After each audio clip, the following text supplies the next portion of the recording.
সূচনায় যেটা ভূমিকা আছে সেই ভূমিকার এই দুটো নিয়ে আমাদের কথা আছে।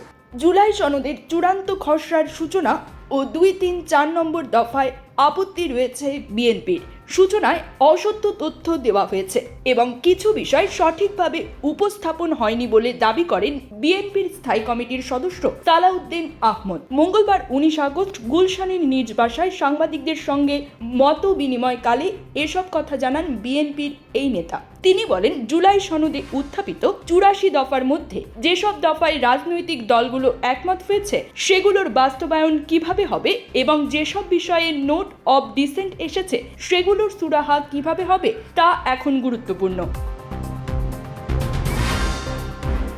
সংবিধান সংশোধনের বিষয়েও চূড়ান্ত খসড়ায় অস্পষ্টতা আছে। সালাউদ্দিন আহমদ অভিযোগ করে বলেন, আগের সনদে নির্বাচিত সংসদ পরবর্তী 2 বছরের মধ্যে বাস্তবায়নের অঙ্গীকার থাকলেও নতুন সনদে তা নেই, বরং সনদকে সংবিধানের উপরে রাখা হয়েছে, যা ভবিষ্যতের জন্য খারাপ নজির হতে পারে। পাশাপাশি সনদ নিয়ে প্রশ্ন তোলা যাবে না বলা হয়েছে, এটিও অযৌক্তিক। তিনি আরও বলেন, বিভিন্ন রাজনৈতিক দলের দেওয়া নোট অব ডিসেন্টের অনেক বিষয় অধ্যাদেশ বা নির্বাহী আদেশের মাধ্যমে বাস্তবায়নযোগ্য।